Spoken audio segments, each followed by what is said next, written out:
Welcome to Great Academy students.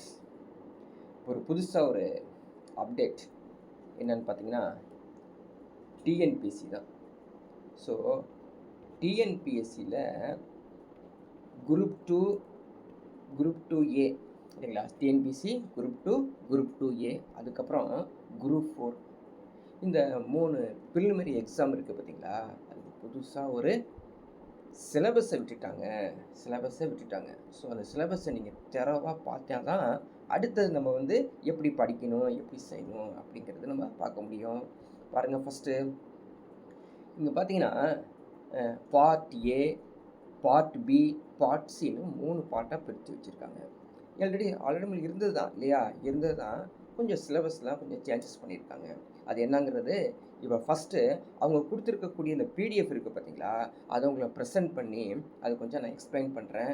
அதுக்கப்புறம் இந்த எக்ஸாமுடைய interpreted எப்படி இருக்குது பார்க்கலாம், என்னென்ன சேஞ்சஸ் பண்ணியிருக்காங்கிறது ஓவரால் கடைசியாக நம்ம பார்க்க போகிறோம். ஸோ அதுக்கு முன்னாடி கண்டிப்பாக நீங்கள் என்ன பண்ணுங்கள், இந்த வீடியோவை பார்த்துட்ருக்கவங்க கண்டிப்பாக சப்ஸ்கிரைப் பண்ணிடுங்க. சப்ஸ்கிரைப் பண்ணால் தான் எங்களுடைய புதுசாக வரக்கூடிய அப்டேட்டு உங்களுக்கு வரும், சரிங்களா. அதே போல் உங்களுடைய ஃப்ரெண்ட்ஸுக்கும் கண்டிப்பாக அது ஷேர் பண்ணுங்கள். ஃபஸ்ட்டு பார்க்கலாங்களா, என்ன சொல்லியிருக்காங்க பாருங்கள். இந்த டிஎன்பிஎஸ்சி குரூப் டூ ஏ சர்வீஸுடைய என்னென்ன அப்படிங்கிறது கொடுத்துருக்காங்க பாருங்கள். இது டிகிரி ஸ்டாண்டர்ட் ஸ்டூடெண்ட்ஸ்க்கு இது கொடுத்துருக்காங்க. ஸோ 75 கொஸ்டின்ஸ் வந்து இருக்குது. அதே போல் ஆப்டிடியூடு மென்டல் எபிலிட்டியில் 25 கொஸ்டின்ஸாமா.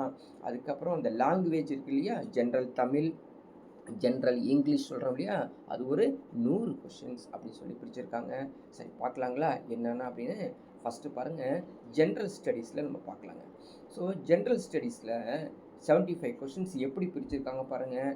சயின்ஸில் மட்டும் ஜஸ்ட் 5 கொஷின் தான் இருக்குதுங்க. பார்த்திங்கன்னா ஃபிசிக்ஸு, கெமிஸ்ட்ரி, அதுக்கப்புறம் பயாலஜி, இந்த 3 டாப்பிக்கும் சேர்த்து மொத்தமாகவே 5 கொஷின்னா எவ்வளோ கஷ்டமாக இருக்குது பார்த்தீங்களா.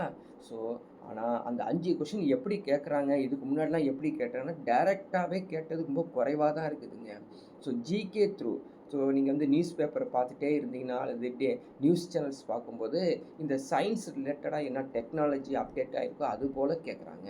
ஸோ நம்ம வந்து இதையும் படித்து தான் ஆகணும். அந்த அதாவது சொல்கிறது பேப்பர்ஸு, நியூஸ் சேனல்ஸில் சொல்லக்கூடிய அந்த டெக்னாலஜி, சயின்ஸ் அண்ட் டெக்னாலஜி அப்டேட்டையும் நம்ம படித்து ஆகணும் ஒரு 5 கொஷினுக்காக. அடுத்தது போலங்க ஜாகிரஃபி. ஸோ ஜாகிரஃபியில் பாருங்கள் 5 கொஸ்டின்ஸ் அப்படின்னு கொடுத்துருக்காங்க. ஸோ என்னென்ன வந்துடுது பார்த்துக்குங்க. ஸோ ஜென்ரலாக இப்போ இருக்கக்கூடிய நம்மளுடைய 6th to 10th standard book இருக்குது பார்த்தீங்களா, அந்த புக்கில் இருக்கக்கூடிய ஜாகிரஃபி ஆஃப் இந்தியாவில் இருக்கக்கூடிய எல்லா சிலபஸுமே மேக்ஸிமம் கவர் ஆகிடுச்சிங்க, சரிங்களா. ஸோ எதையும் விட முடியாது. கடைசி என்ன சொல்லியிருக்காங்க பாருங்கள், கரண்ட் அஃபேர்ஸ், ஜாகிரபிக்கல் லேண்ட்மார்க்ஸ்ன்னு முடிச்சுட்டு இப்போ கரண்ட் அஃபேர்ஸ்னால் தற்போது என்ன நடந்துட்டு இருக்குது, இந்த ஜாகிரஃபி ரிலேட்டடாக அதையும் சேர்த்து தான் நம்ம வந்து நாலேஜை வளர்த்து வச்சுக்கிட்டா மட்டும்தான் எக்ஸாமில் அந்த 5 கொஸ்டின் நம்ம டச் பண்ண முடியும். ஓகே, நெக்ஸ்ட்டு பாருங்கள், ஹிஸ்ட்ரி அண்டு இந்தியன் நேஷ்னல் மூமெண்ட்ஸில் வந்து ஒரு 10 கொஸ்டின்ஸ் அப்படி மாதிரி கொடுத்துருக்காங்க. ஸோ ஹிஸ்ட்ரி ஒரு தூரத்துக்கு வருது பார்த்துங்க. கம்ப்ளீட்டாக அந்த இண்டஸ் வேலி ஸ்டார்ட் பண்ணி டெல்லி சுல்தான் முகல்ஸ் மராத்தாஸ் எல்லாமே வந்துட்டு அதுக்கப்புறம் இந்த இந்தியன் நேஷ்னல் மூமெண்ட்ஸ் கம்பைன் பண்ணி விட்டுருக்கனால ஸோ இது வந்து வாஸ்ட் சிலபஸ் தான். இந்த வாஸ்ட் சிலபஸ்க்கு ஒரு 10 கொஷின்ஸ் கேட்டிருக்காங்க. கண்டிப்பாக நம்ம வந்து இதை படிச்சுட்டு இருக்கும் பொழுது இது ரிலேட்டடாக தான் கண்டிப்பாக கேட்குறாங்க. ஹிஸ்ட்ரியை பொறுத்த வரைக்கும் வெளியிலேருந்து அதிகமான கொஷின்ஸு ஜிகே த்ரூ கேட்க முடியாது, ஓகேங்களா. ஸோ நெக்ஸ்ட்டு இந்தியன் பாலிட்டி போகலாங்க. ஸோ இந்தியன் பாலிட்டியில் 15 கொஷின்ஸ் எல்லாம் ஸ்ட்ராங்காக அந்த இடத்துல பிடிச்சிருக்காங்க இந்தியன் பாலிட்டியில். ஸோ வந்து ஃபுல் அண்ட் ஃபுல் கவர் பண்ணி ஆகணும். 6th to 10th ஸ்டாண்டர்ட், ஏன் +2 வரைக்குமே கவர் பண்ணுற மாதிரி இருங்க. ஸோ 6th-லேருந்து 12th ஸ்டாண்டர்ட் வரைக்கும் நம்ம கவர் பண்ணியே ஆகணும் இந்த இந்தியன் பாலிட்டியை, ஓகேங்களா. அடுத்தது போலமா Indian economy and Indian development, அதாவது டெவலப்மெண்ட் அட்மினிஸ்ட்ரேஷன் அப்படிங்கிறது முக்கியமான ப்ளஸ்ஸாக என்னை பொறுத்த வரைக்கும் அதிகமான கேள்விகள் கேட்கப்படக்கூடிய இடமா இந்த இடமா மாறிடுச்சுங்க. இந்தியன் எக்கனாமியும் development administration in Tamil Nadu. So Tamil Nadu ரிலேட்டடாக அதிகமான கொஸ்டின்ஸே கேட்டுட்ருக்காங்க. இந்த ஏரியாவில் நம்ம வந்து அதிகமாக கான்சன்ட்ரேட் பண்ணோம். So 6th to 12th standard புக்கோடு சேர்த்து நம்ம வந்து எக்ஸ்ட்ரா நம்ம பார்க்க வேண்டியது என்ன அப்படின்னு பார்த்திங்கன்னா, இந்த நியூஸ் பேப்பர்ஸு, மேகசின்ஸு இதெல்லாம் வந்து கண்டிப்பாக நம்ம பார்த்துக்கிட்டு இருக்கணும். அதுக்கப்புறம் தான் நம்மளுக்கு ஓரளவுக்காவது நம்ம படிக்க முடியும். அதே மாதிரி கொஸ்டின்ஸ் வந்து அட்டென்ட் பண்ண முடியுங்க. ஸோ அடுத்தது 6வது யூனிட் என்ன கொடுத்துருக்காங்க பாருங்கள், ஹிஸ்ட்ரி கல்ச்சர் ஹெரிட்டேஜ். சரிங்களா? அதுக்கப்புறம் சோசியல் பொலிட்டிக்கல் மூமெண்ட்ஸ் இன் தமிழ்நாடு ஒரு 20 கொஷின்ஸ் கேட்டாங்க. ஸோ மொத்தம் 40 கொஷின்ஸ் கடைசியாக யூனிட் 5லேயும் 6லேயும் புதுசாக விட்டுருக்காங்க. சரிங்களா? கம்ப்ளீட் இதை வந்து நீங்கள் அண்டர்ஸ்டாண்ட் பண்ணி இதை படித்து வச்சுக்கணுங்க. எல்லாமே வந்து பார்த்திங்கன்னா 6th to 12th ஸ்டாண்டர்டில் இருக்கக்கூடியது தான் 90% இருக்குது. சரிங்களா? அதை மட்டுமே சிறப்பாக படித்தா போதும். ஒன்று பயந்துடலாம் கூடாது. அடடா சிலபஸ் மாற்றிட்டாங்க, இப்போ வச்சுருக்க புக்கெல்லாம் வேஸ்ட்டா, அதுக்கப்புறம் புதுசாக ஒரு புக்கு வாங்கணுமா, புதுசாக ஒன்று படிக்கணுமா, அப்படிலாம் எதுவுமே கிடையாதுங்க. இருக்கிற புக்கே நீங்கள் சிறப்பாக படிக்கணும். அதை நம்ம வந்து யூனிட்டை வந்து பிரித்து வச்சுருக்காங்க, அவ்வளோதான். உள்ளே இருக்கலாம் படித்து பாருங்களேன். நம்ம ஏற்கனவே படித்தது தான் இருக்கும். ஸோ திருக்குறள் தெரியாதா, ஸோ திருக்குறளுடைய ஹியூமனிட்டி தெரியாதா, அது இந்த யூனிவர்சல் வேல்யூஸ் தெரியாதா, இப்படி தான் இருக்கும். எல்லாமே வந்து ஏற்கனவே படித்தது தான். அதை யூனிட் வைஸு பிரித்து வச்சுருக்காங்க. வேறு பயப்பட தேவை ஒன்றுமே இல்லை.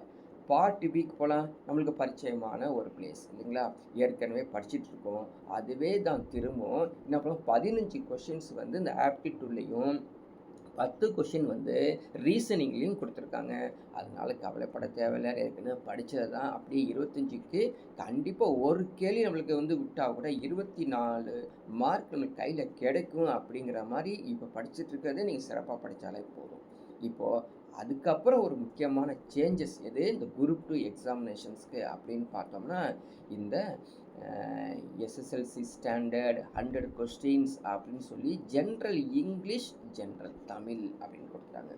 ஸோ ஜென்ரலாகவே இந்த ப்ரிலிமினரி எக்ஸாம் எழுதும்போது ஒரு இஷ்யூ இருக்குது, ஒரு கமெண்ட்ஸ் இருக்குது. என்ன அப்படின்னா, ஜென்ரல் இங்கிலீஷில் கொஸ்டின் ஈஸியாக கேட்டுறான், ஜென்ரல் தமிழில் கஷ்டமாக கேட்குறான் அப்படிங்கிற மாதிரி ஒரு நீங்கள் வந்து பார்த்துட்ருப்பீங்க. ஸோ அப்படிலாம் ஒன்றும் பார்க்க தேவையில்லைங்க.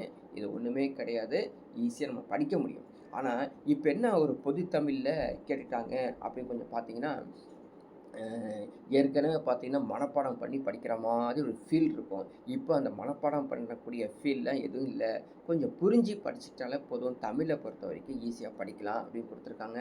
ஸோ ஃபஸ்ட்டு அலகு 1 அப்படின்னு பார்த்தீங்கன்னா, இலக்கணத்தில் 25 கேள்விகள். இப்போ படிக்கக்கூடிய இலக்கணத்தை தான் சிறப்பாக படிச்சிங்க அப்படின்னா போதுங்க. 25 கேள்விகள் நீங்கள் வந்து ஈஸியாக ஸ்கோர் பண்ண முடியும். ஓகேங்களா? அடுத்தது அலகு 2 அப்படின்னு ஒன்று கொடுத்துருக்காங்க பாருங்கள். இந்த அலகு 2 சொல்லதிகாரம். சொல்லதிகாரம் சொல்ல அகராதி இல்லையா, சொல்ல அகராதி 15 கேள்விகள் கேட்கப்பட்டுள்ளது. ஸோ இதை வந்து பார்த்திங்கன்னா படித்து புரிஞ்சுக்கிட்டு இது ஒரு சிறப்பாக நம்ம 6லேருந்து 10வது வகுப்பு வரைக்கும் நம்ம தமிழ் படிச்சிருப்போம் இல்லைங்களா, அதனுடைய இன்டர்பிரிட்டேஷன் தான். அதுலேருந்து கொஞ்சம் வெளியில் போய் கொஞ்சம் ஜென்ரல் நாலேஜ் மாதிரி தான் கொஞ்சம் கேட்டிருக்காங்க. ஸோ படிச்சிங்கன்னா ஈஸியாக புரிஞ்சிட முடியும். சரிங்களா? ஸோ நெக்ஸ்ட்டு நம்ம பார்க்கலாம் அடுத்த யூனிட் என்ன அப்படிங்கிறது. ஸோ அடுத்த யூனிட்டு அலகு 3 எழுதும் திறன் இல்லையா, எழுதும் திறன் அப்படின்னு கொடுத்துருக்காங்க. ஸோ வந்து ஒரு சொல்கிறேன்ல, இந்த சொற்றொடர் எழுதுறது, தொடர் வகை எழுதுறது, செய்வினை செய்பாட்டு வினை, இது எல்லாமே ஒன்றும் பிரச்சனை இல்லைங்க. டைரக்ட் இன்டைரக்ட் ஸ்பீச் நம்ம வந்து இங்கிலீஷில் படித்தோம் இல்லைங்களா, அதே தான் தமிழில் கொடுத்துருக்காங்க. இது ஜென்ரலாக கேட்பாங்க. ஸோ ஜென்ரலாக கேட்கும்போது நம்ம வந்து கொஞ்சமாவது தமிழில் நாலேஜ் இருந்தால் மட்டும்தான் இதுக்கு வந்து ஆன்சர் கொடுக்க முடியும். அப்போ தமிழில் நாலேஜ் நல்லா சிறப்பாக வச்சுருக்கணும், அவ்வளோதான். ஸோ அடுத்தது பார்த்திங்கன்னா அலகு 4 கலைச்சொற்கள் சொல்ல ஒரு 10 கேள்வி கேட்டிருக்காங்க. அதே போல் வாசித்தல் புரிந்து கொள்ளும் திறன் அப்படின்னு சொல்லி கொடுத்துருக்காங்க பார்த்தீங்களா, அதில் ஒரு 15 கேள்வி இருக்குது. சரிங்களா? அதே மாதிரி எளிய மொழி பெயர்ப்பு அப்படின்னு 5 கேள்வி கேட்டிருக்காங்க. இலக்கியம், தமிழ் அறிஞர்கள், தமிழ் தொண்டு அவங்களேருந்து ஒரு 15 கேள்வி. மொத்தம் அலகு வந்து 6 அலகுகள் 7 அலகுகள் வந்து கேட்டிருக்காங்க. சரிங்களா? ஸோ இந்த சிலபஸ் சின்னதாக சேஞ்சஸ் தான் ஆகிட்டுருக்கு, தவிர பயப்பட வேண்டியது ஒன்றுமே இல்லை. இப்போ என்ன படிக்கிறீங்களோ அது சிறப்பாக படிச்சுக்கங்க. என்னன்னா யூனிட் வந்து பிரித்து வச்சுருக்காங்க, அவ்வளோதான். ஸோ ஜென்ரல் இங்கிலீஷு அதே போல் இப்போ நம்ம பார்த்தோம் இல்லைங்க தமிழ், அதே போல் தான் பிரிச்சுருக்காங்க. கிராமரில் ஒரு 25 கேள்விகள் வந்து ஜென்ரல் இங்கிலீஷில் கேட்டிருக்காங்க. அதுக்கப்புறம் வந்து பார்த்திங்கன்னா ப்ரோஸு போயம்ஸ்ன்னு சொல்லி பிரிச்சுருக்காங்க இல்லையா. அடுத்த யூனிட் 2 வெக்கபுலரிஸ் வந்து 15 கொஸ்டின்ஸ். யூனிட் 3 வந்து ரைட்டிங் ஸ்கில்ஸ் 10 கொஸ்டின்ஸ். அங்கே என்ன பார்த்தோமா அதே போல் தான் இங்கேயும் இருக்குது. அடுத்த டெக்னிக்கல் டேர்ம்ஸ் வந்து 10 கொஸ்டின்ஸ் கேட்டிருக்காங்க. அதுக்கப்புறம் யூனிட்டு 5ல் வந்து பார்த்தீங்கன்னா reading comprehensions 20 questions, translation 5 questions, literary works வந்து 15 கொஸ்டின்ஸ் எஸ்எஸ்எல்சி ஸ்டாண்டர்ட் அப்படின்னு கொடுத்துருக்காங்க. அதே மாதிரி இந்த ஸ்டாண்டர்டில் ப்ரோஸு போயமு எல்லாமே வந்து உங்களுக்கு அடுத்தடுத்து வந்துடுது. ஸோ இதுதாங்க இதோடைய குரூப் 2 உடைய சிலபஸை நீங்கள் பார்த்தீங்க. இதே போல் நம்ம வந்து பார்க்கலாங்களா, குரூப் 4 உடைய சிலபஸை பார்க்கலாம். ஸோ குரூப் 4 சிலபஸ்ஸு கிட்டத்தட்ட அதே மாதிரி தான், ஒன்றும் பெருசாலாம் சேஞ்சஸ்லாம் கிடையாது. ஓகேங்களா, பயப்பட வேண்டியது ஒன்றுமே கிடையாது. ஸோ குரூப் 4லையும் குரூப் 2வில் ப்ரிலிமினரி எப்படி பார்த்தீங்களோ அதே மாதிரி தான் குரூப் 4ம். சரிங்களா. So general science 5 question, geography வந்து 5 கொஷின்னு, ஹிஸ்ட்ரி அண்ட் கல்ச்சர் அது ஒரு 10 கொஷின்ஸ், இந்தியன் பாலிட்டி 15 கொஷின்ஸ் எல்லாம் ஏற்கனவே பார்த்துட்டோம்ல. இந்தியன் எக்கனாமி வந்து 20 கொஷின்ஸ். ஓகேங்களா.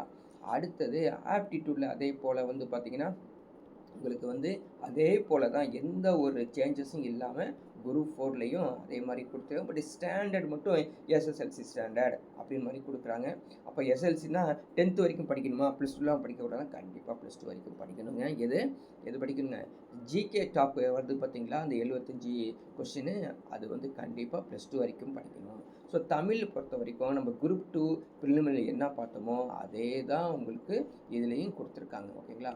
ஸோ ஜென்ரல் இங்கிலீஷ்லேயும் இதே மாதிரியே உங்களுக்கு கொடுத்துருக்காங்க. ஸோ ரெண்டும் ஆல்மோஸ்ட்டு சேமாக தான் இருக்குது. இதை நீங்கள் பெருசாக பயப்பட தேவையில்லை. சரிங்களா. சரி, இப்போ நம்ம வந்து ஒரு முக்கியமான ஒரு பாயிண்ட்டுக்கு வரலாங்க. என்ன அப்படின்னு பார்த்தீங்கன்னா, இந்த பகுதியில் பேச வேண்டிய இடம் அப்படின்னு பார்க்கலாம். இந்த பகுதியில் பேச வேண்டிய இடம் அப்படின்னு பார்த்தீங்கன்னா பொதுத்தமிழ் தாங்க. சரிங்களா. ஸோ பொதுத்தமிழில் அப்படி என்னங்க பிரச்சனை அப்படின்னு எல்லாத்துக்கும் ஒரு பயம் இருக்கும். பொதுத்தமிழில் பார்க்கலாங்களா. என்ன செஞ்சுருக்காங்க முதல்ல, இது வந்து அர்த்தமுள்ள பொதுத்தமிழ் அப்படின்னு ஒன்று கொடுத்துருக்காங்க. அதான் முக்கியமானது. சரிங்களா. அர்த்தமுள்ள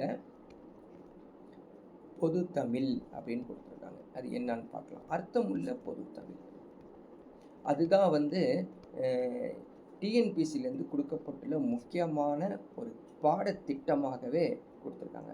அந்த பாடத்திட்டத்தில் அந்த இவங்க சொல்லியிருக்காங்க, யார், டிஎன்பிசி நிறுவனமே சொல்லியிருக்காங்க, தேர்வர்களின் நலன் கருதியும் அரசு துறைகளின் தேவையை கருத்தில் கொண்டும் முதல்நிலை தேர்வின் பொது தமிழ் மற்றும் பொது ஆங்கிலத்திற்கு பாடத்தில் மாற்றி அமைக்கப்பட்டுள்ளது. அதாவது அந்த தேர்வர்கள் எழுதுகிறாங்க பார்த்தீங்களா, அவங்களுடைய கொஞ்சம் கன்செஷன் கொடுக்குற மாதிரி நாங்கள் அவங்க மாற்றிருக்கோம் அப்படின்னு சொல்லியிருக்காங்க. கிட்டத்தட்ட நீங்கள் தொடர்ந்து படிக்கிற 90% பாட குறைப்பு தான் நடந்திருக்குது அப்படிங்கிறது தான் முக்கியமானது. சரிங்களா. ஸோ நீங்கள் என்ன பண்ணணுன்னா, இந்த 6th to 12th book, 6th to 12th book இருக்கக்கூடிய பழைய சமச்சீர், புதிய சமச்சீர், அதுக்கப்புறம் வந்து அந்த புக்கு இந்த புக்கு அப்படிங்களா, அதெல்லாம் சேர்த்து வச்சுக்கோங்க, பயப்பட தேவையில்லை. அதில் தான் இருக்குது, அதை படித்தா தான் நம்ம மற்றதே படிக்க முடியும். என்னென்ன மாற்றிருக்காங்க அப்படிங்கிறது கொஞ்சம் நம்ம செக் பண்ணி பார்க்கலாங்களா.